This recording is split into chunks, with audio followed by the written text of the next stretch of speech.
Vous êtes-vous déjà demandé pourquoi elle vous recontacte soudainement dès que vous cessez de vous intéresser à elle? Pourquoi elle commence à ressentir votre manque à la seconde où vous vous éloignez? Ce n'est pas une coïncidence, c'est un schéma récurrent. Lorsque vous retirez votre attention, vous créez un vide, et la nature a horreur du vide. Voyez, elle s'est habituée à votre disponibilité constante. Mais au moment où vous avez adopté le silence, tout a changé. Maintenant, elle se retrouve à se demander pourquoi vous ne la poursuivez plus, pourquoi vous êtes devenu un mystère insoluble pour elle. Lorsque vous maîtrisez vos propres désirs, vous maîtrisez le récit, et c'est pour cela que votre absence parle plus fort que tous les mots. Dans cette vidéo, je vais décortiquer pourquoi le fait de prendre vos distances la fait ressentir votre manque et comment utiliser ce pouvoir avec un état d'esprit stoïque. Commençons. Numéro 1. Rupture du confort. Les femmes se sentent souvent en sécurité lorsqu'elles croient avoir capté votre attention. C'est un aspect naturel du comportement humain. Nous avons tendance à nous sentir en sécurité lorsque les choses sont prévisibles et stables. Lorsqu'elle a l'impression que votre attention est acquise, cela fait partie de sa zone de confort. Et tant que c'est le cas, elle se sent en sécurité, confiante, voire en droit de l'exiger. Mais au moment où vous vous éloignez, vous brisez ce sentiment de certitude. Soudain, le sol sous ses pieds devient instable. Ce confort dont elle jouissait autrefois n'est plus là, et cette rupture la force à remettre en question tout ce qu'elle tenait pour acquis.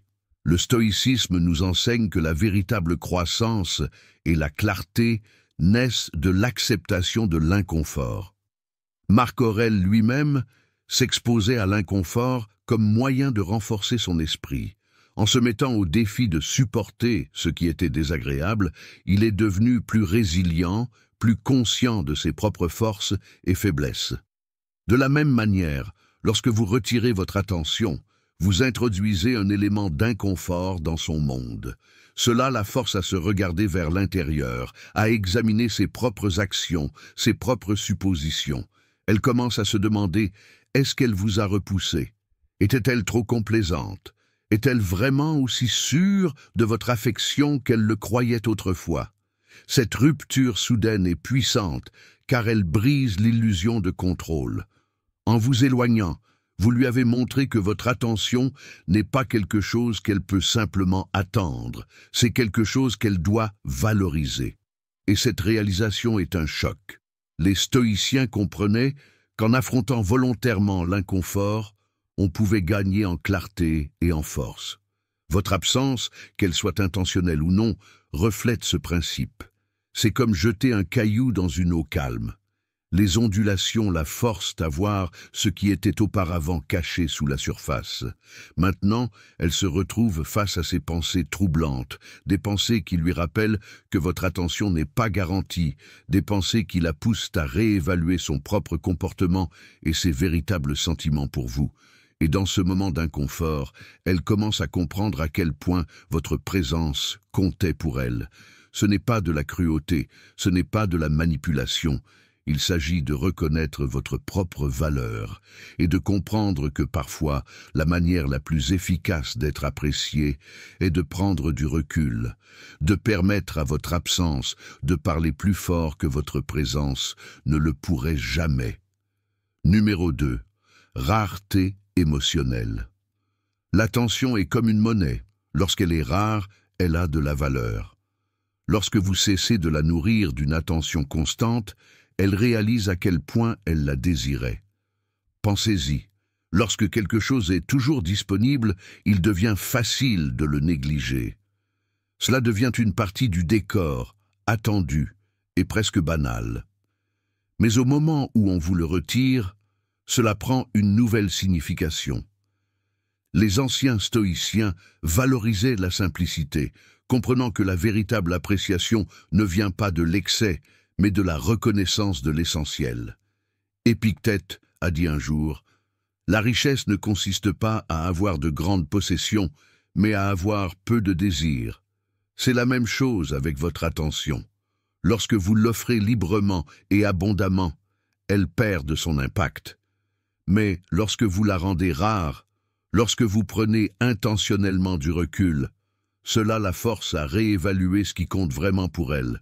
Vous voyez, la rareté émotionnelle crée un contraste puissant. Elle passe du statut de personne couverte de votre attention à celui de ressentir soudainement la froideur de son absence. C'est comme passer d'une pièce ensoleillée à l'obscurité totale. Dans cette obscurité, elle commence à se poser des questions. Elle commence à regretter la chaleur, l'énergie, le confort de ce que vous offriez autrefois. Lorsque vous prenez vos distances, vous la forcez à repenser ce qui est essentiel pour elle. Et la vérité, c'est que votre attention se place en haut de cette liste, l'admiration, la validation, la connexion émotionnelle. Vous lui fournissiez quelque chose dont elle dépendait plus qu'elle ne le réalisait. Le paradoxe est qu'en vous retirant, vous la faites vous désirer davantage. En n'étant pas constamment là, vous devenez quelque chose qui vaut la peine d'être désiré. C'est la rareté qui ajoute de la valeur. Tout comme le stoïcisme nous enseigne à chérir la simplicité et à embrasser ce qui est essentiel, votre absence la contraint à voir que votre attention n'était jamais juste un bruit de fond. C'était quelque chose de précieux, quelque chose qui avait du sens. Elle commence à se souvenir des conversations, de votre façon d'écouter, de la façon dont vous la faisiez se sentir comprise. Et soudain, l'absence de votre attention est ressentie comme une perte. C'est dans cet écart, cette rareté émotionnelle, qu'elle commence à ressentir votre manque. Et plus elle y réfléchit, plus elle réalise que ce que vous offriez n'était pas seulement de l'attention. C'était de la connexion, de l'importance et de la valeur. Avant d'approfondir les nuances du stoïcisme et son application dans les relations modernes, je vous invite à faire une pause et à réfléchir à ce que nous avons abordé jusqu'à présent. Comment percevez-vous le rôle de l'attention dans vos relations? Sa valeur a-t-elle changé à vos yeux après avoir considéré la perspective stoïcienne sur la rareté et l'appréciation? Si ce segment a suscité des réflexions ou des idées, prenez un moment pour cliquer sur le bouton « J'aime » et partagez vos points de vue dans les commentaires ci-dessous. Ou, si vous êtes particulièrement touché par l'idée de rareté émotionnelle, tapez simplement « moins c'est plus » dans les commentaires pour me le faire savoir. Vos interactions comptent beaucoup et nous aident à guider notre cheminement à travers ces concepts ensemble. Passons maintenant à la manière dont ces idées peuvent être activement appliquées pour favoriser des liens plus profonds et la résilience dans les relations. Numéro 3. Inversion du rapport de force. Lorsque vous retenez votre attention, vous ne faites pas que créer une rareté émotionnelle ou provoquer la curiosité. Vous inversez activement le rapport de force. Soudain, la dynamique change. Là où elle se sentait autrefois à l'aise et en sécurité, il y a maintenant de l'incertitude, et l'incertitude engendre le désir. Voici le point essentiel. Lorsque votre attention est donnée librement et sans retenue, elle devient attendue. Elle se sent en contrôle, sachant que vous serez toujours là, toujours réactif, toujours en train de la valider. Mais lorsque vous décidez de prendre du recul, même un peu, vous la forcez à se remettre en question. Pourquoi n'êtes-vous plus aussi disponible qu'avant? Quelque chose a-t-il changé? Est-ce quelque chose qu'elle a fait? Ou est-ce quelque chose qui échappe totalement à son contrôle? Ce questionnement est puissant car il perturbe son sentiment de contrôle et dans cette perturbation, le désir naît. Soudain, elle se surprend à penser à vous, à désirer la validation que vous offriez autrefois si facilement. C'est la nature humaine. Ce que nous ne pouvons pas avoir, nous le désirons souvent le plus. D'un point de vue stoïcien, ce changement de pouvoir est enraciné dans une vérité fondamentale. Le pouvoir réel vient du contrôle intérieur et non de la validation extérieure. Marc Aurèle se rappelait souvent que le seul véritable contrôle que nous ayons est celui sur nos propres pensées et actions. Tout le reste nous échappe. En retirant votre attention, vous démontrez une maîtrise de vos propres émotions. Vous ne cherchez pas sa validation pour vous sentir entier, parce que vous avez déjà trouvé cette force en vous-même. Vous ne la contactez pas constamment dans l'espoir d'obtenir son approbation. Vous vous êtes détaché de ce besoin et ce détachement est attrayant. Cela lui montre que vous ne dépendez pas de son attention pour vous sentir valorisé. Ironiquement, plus vous comptez sur vous-même pour vous valider, plus elle désire la vôtre. Votre indépendance émotionnelle devient une qualité rare, quelque chose qu'elle désire profondément parce que c'est si difficile à trouver. Vous avez pris le contrôle de la dynamique en refusant de céder votre pouvoir si facilement. Et il ne s'agit pas de jouer à des jeux ou d'essayer de la manipuler. Il s'agit de comprendre votre propre valeur et de refuser de la céder si facilement. Le stoïcisme nous enseigne à cultiver la résilience, à trouver la force en nous-mêmes, plutôt que par l'approbation des autres. Lorsque vous vivez selon ce principe, vous devenez quelqu'un qui vaut la peine d'être poursuivi, quelqu'un dont l'attention a de la valeur parce qu'elle n'est pas donnée de manière imprudente. Et lorsqu'elle sent ce changement, lorsqu'elle réalise qu'elle ne peut pas vous contrôler par la validation ou l'attention, cela la fait vous désirer encore plus. Le rapport de force a changé parce que vous avez repris ce qui vous appartenait depuis toujours, votre propre estime de soi. Et ce faisant, vous êtes devenu quelqu'un vers qui elle ne peut s'empêcher d'être attirée. Numéro 4. Le magnétisme du mystère.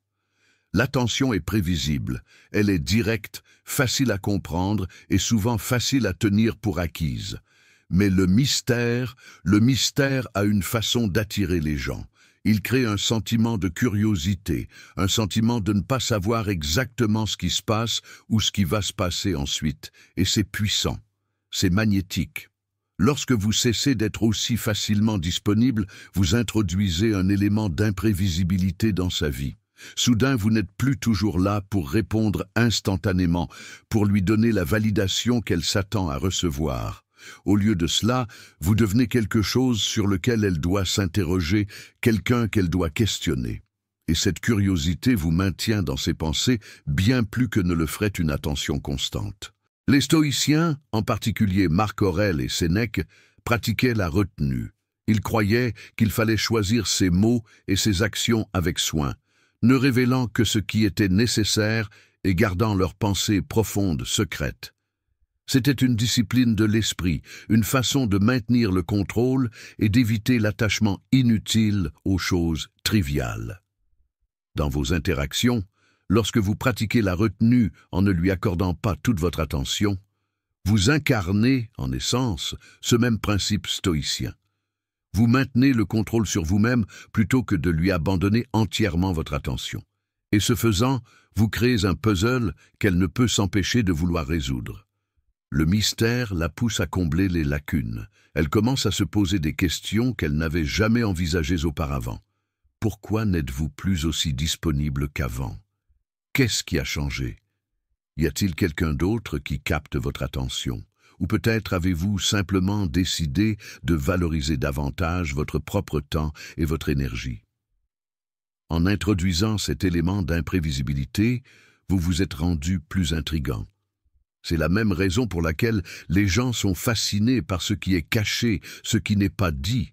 La curiosité est un puissant facteur de motivation, et lorsque vous lui en donnez moins, elle se sent obligée d'en chercher davantage. Les stoïciens comprenaient que la retenue était une forme de force. Elle démontrait la maîtrise de soi et commandait le respect. Dans votre cas, votre retenue, la décision de ne pas la submerger d'une attention constante, crée une force gravitationnelle. Elle se sent attirée par le mystère que vous représentez, les parties de vous qu'elle n'arrive pas tout à fait à saisir. Et voici le paradoxe. En ne lui donnant pas toute votre attention, vous finissez par gagner davantage la sienne.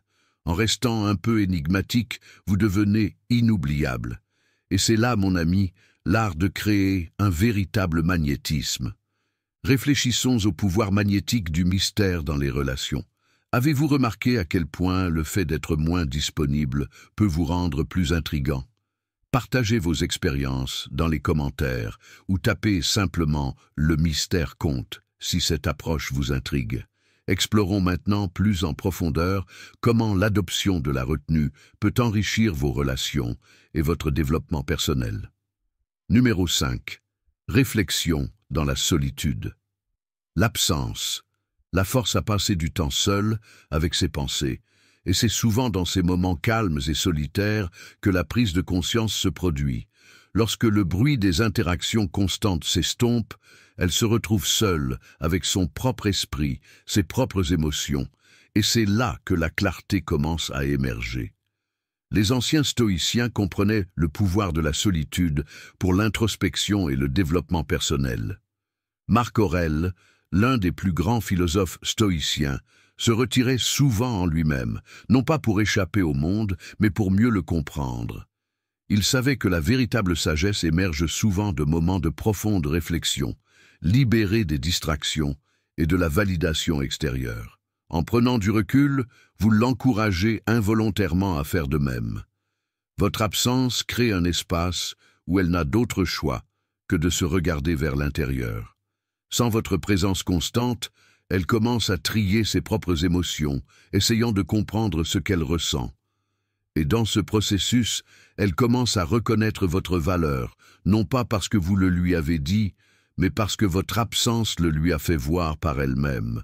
C'est dans la solitude qu'elle se souvient des conversations qui la faisaient autrefois sourire, de l'assurance de votre attention, du soutien que vous lui apportiez sans même qu'elle ne le demande.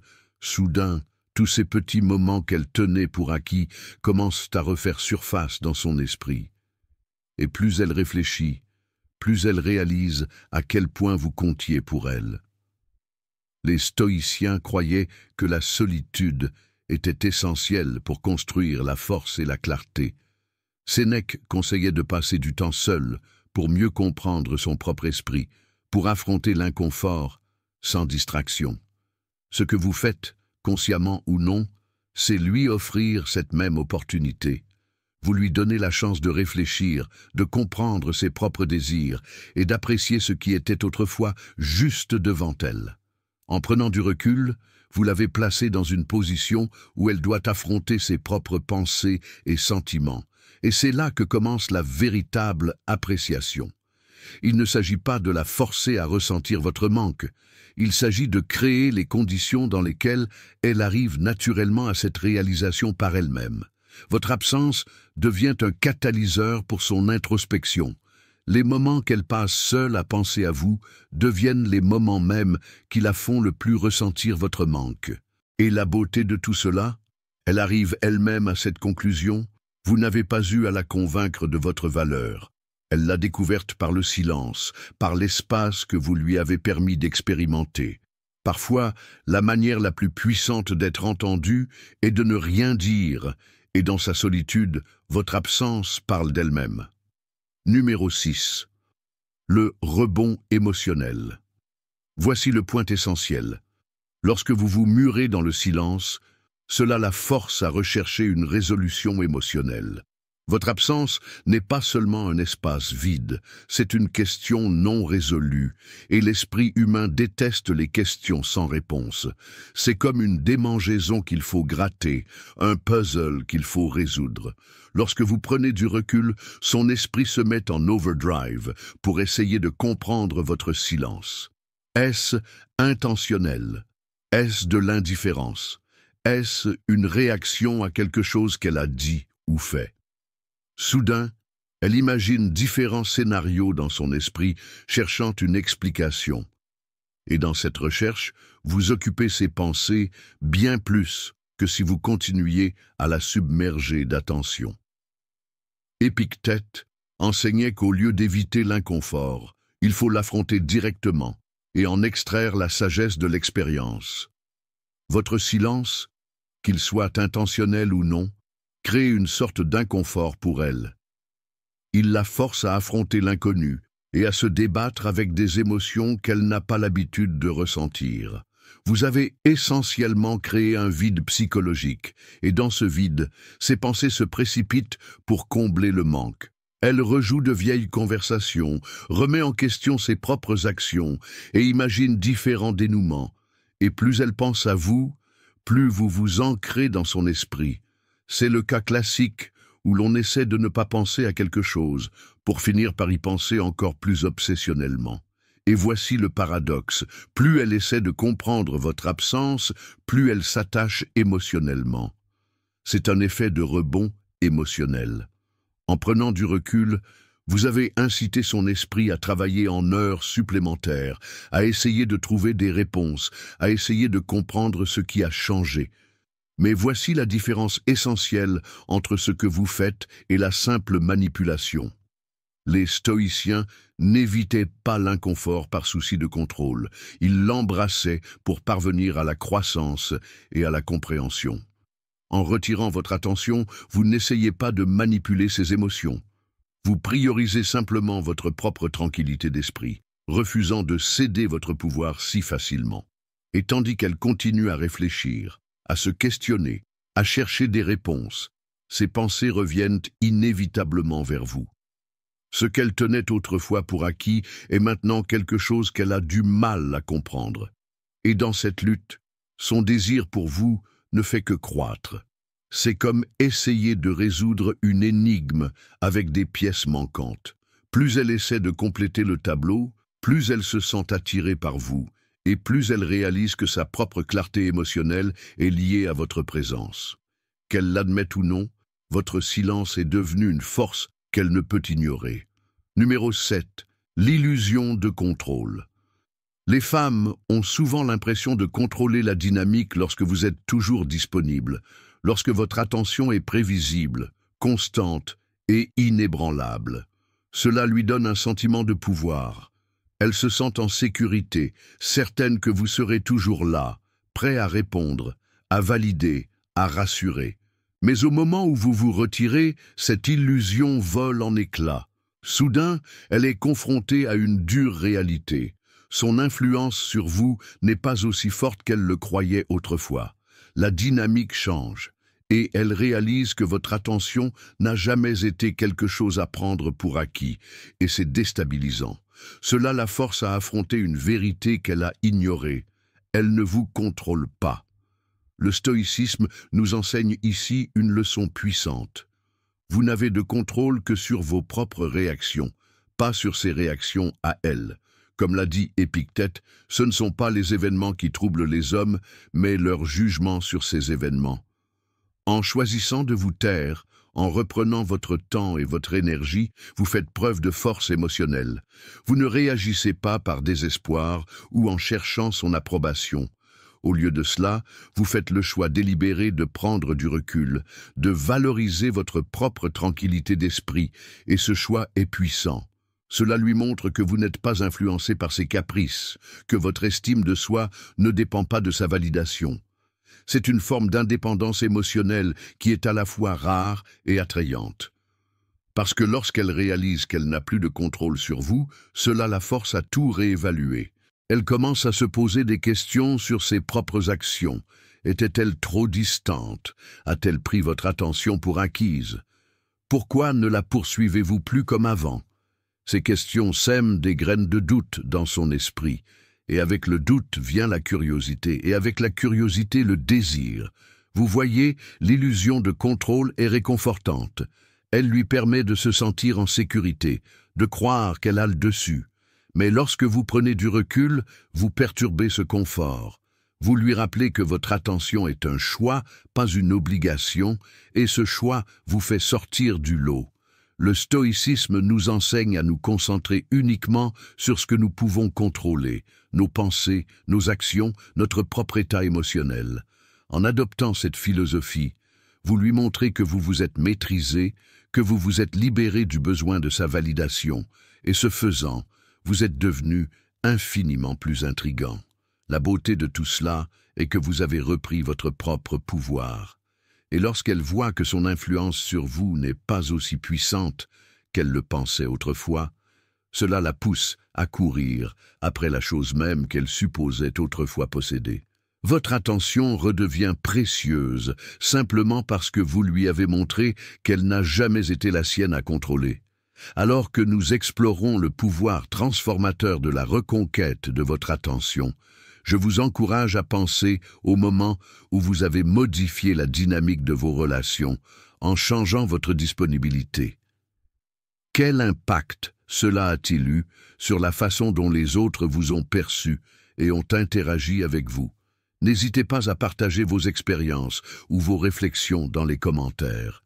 Ou, si cette idée vous touche, tapez simplement « Le contrôle est un choix » pour reconnaître le pouvoir de la maîtrise de soi dans les relations. Continuons à découvrir la force du silence stratégique et de l'autonomie émotionnelle. Numéro 8. L'attrait de l'incertitude. Lorsqu'elle ne peut pas prédire vos actions, cela crée une tension émotionnelle. Et la tension, mon ami, est l'épine dorsale de l'attraction. C'est cet attrait inexplicable, ce sentiment de vouloir quelque chose qu'on n'arrive pas tout à fait à saisir. Lorsque vous êtes toujours là, toujours prévisible, le mystère s'estompe. Mais lorsque vous prenez du recul, lorsque vous introduisez ne serait-ce qu'une pointe d'incertitude, quelque chose de puissant se produit. Elle commence à tout remettre en question. Où êtes-vous? Pourquoi ne répondez-vous plus comme avant? Êtes-vous en train de perdre de l'intérêt? Cette incertitude persiste dans son esprit, refusant d'être ignorée. Et voici l'ironie. En faisant moins, vous la faites ressentir davantage. Parce que lorsqu'il y a un vide dans sa compréhension de vous, son esprit va se précipiter pour le combler. Le stoïcisme offre ici une idée précieuse. Il nous apprend à accepter l'incertitude sans perdre notre paix intérieure. Marc Aurèle réfléchissait souvent au peu de contrôle que nous avons sur les événements extérieurs. Le seul véritable contrôle que nous possédons est celui sur nos propres réactions et notre état d'esprit. Et lorsque vous prenez du recul, lorsque vous êtes calme et posé malgré sa confusion, cela envoie un message puissant. Votre calme face à son trouble émotionnel ne fait qu'amplifier sa curiosité. Elle veut vous comprendre. Elle veut retrouver cette certitude qu'elle avait autrefois. Mais plus elle la poursuit, plus elle devient insaisissable, et ce caractère insaisissable est enivrant. C'est comme essayer d'attraper de la fumée avec ses mains nues. Plus elle s'efforce de vous comprendre, plus vous lui glissez entre les doigts, et ce manque de certitude devient une obsession. Elle rejoue des moments dans son esprit, analyse vos mots, essaie de déchiffrer vos intentions, et pendant tout ce temps, elle se sent encore plus attirée par vous. Voici la clé. Le stoïcisme vous enseigne à rester centré malgré ses tentatives de reprendre le contrôle. Lorsque vous ne réagissez pas avec frustration ou désespoir, lorsque vous conservez votre calme, votre confiance, votre concentration sur votre propre bien-être, cela la laisse encore plus perplexe, parce que maintenant, vous n'êtes plus seulement un homme qui a pris ses distances. Vous êtes un homme qui semble insensible à ses efforts pour vous faire revenir, et ce calme vous rend fascinant. Cela la pousse à se demander ce qui a changé en vous, pourquoi vous ne réagissez plus comme avant. L'incertitude que vous avez introduite devient un aimant, la rapprochant de plus en plus, même si vous maintenez vos distances. Dans un monde où la plupart des gens sont désespérés d'être compris et validés, votre volonté d'accepter l'incertitude, d'être imprévisible et détaché vous distingue, et c'est précisément cette imprévisibilité qui la laisse sur sa faim.